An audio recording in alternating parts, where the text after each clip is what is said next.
สบายดีมื้อสุกคนเนาะวันนี้มันอยู่กับบ่าวลิงเส้นเก่าเส้นเคยพ่อแม่พี่น้องมื้อนี้ก็ภาคเวียกเนาะก็เลยว่าสิลงน้องพ่อแม่พี่น้องเอ้ยลงห้วยลงห้องนี่แหละไปหาสอนป่าเนาะโอ้ปลาสิวเนาะว่าไม่ได้เป็นถ้วยไปได้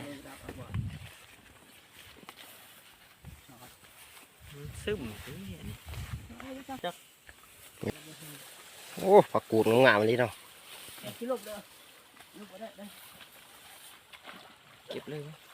ได้บัดนี้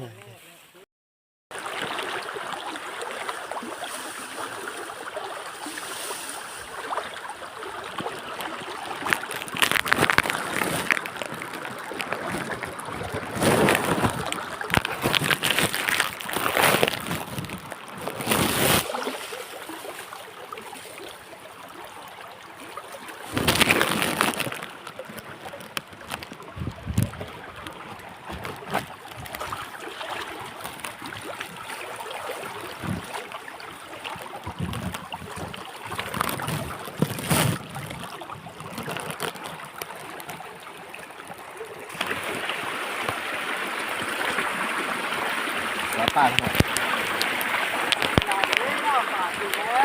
ทายไปทางไหนที่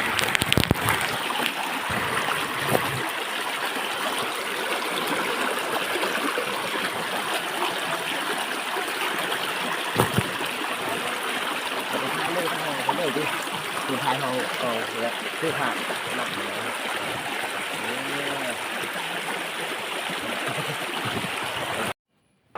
หลังจากที่ว่าสอนเนาะ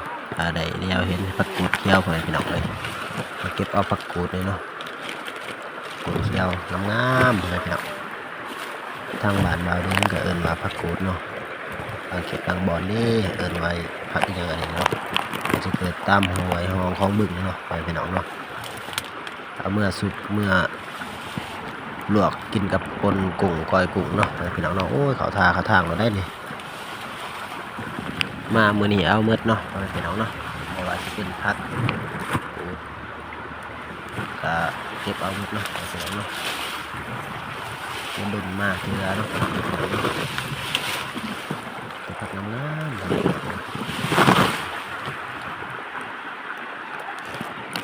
ไปไหนเคยกินมาในเด้อเนาะเขตบางบอนนี่เคยกินมาเนาะผักกูดเขียวเนาะไปพี่น้องเนาะหลังจากที่ว่าเราเก็บผักเรียบร้อยก็จะได้กลับเนาะไปพี่น้องเนาะก็ประมาณนี้แหละพอเลยพี่น้องเลยวันนี้ก็พอได้อยู่พอเลยพี่น้องเลยได้พอคนอยู่เนาะวันนี้เนาะครับได้บลายบลวงพอเลยพี่น้องเลยก็จะได้ประมาณนี้พอเลยพี่น้องสอนมันนี่ก็นี่เนาะทุกคนผลงานที่ว่าไปสอนป้ามันนี่กับประมาณนี้เนาะทุกคนเนาะนี่ก็จะเป็นพักที่ว่าเราได้เก็บมากก็ได้ประมาณนี้พอเลยพี่น้องเลยขอมุกขอบใจหลายๆเด้อที่เขามาติดตามรับชมเนาะก่อนอื่นมืดก็ฝากกดไลค์กดแชร์ให้แน่เนาะพ่อแม่พี่น้องเนาะกดติดตามให้แน่เพื่อเป็นกำลังใจในการให้คลิปต่อไปเนาะพ่อแม่พี่น้องเนาะเอาคลิปนี้ก็จบสำนี้พ่อแม่พี่น้องเอ้ยคลิปหน้าพอกันไหมเพิ่นว่าเนาะ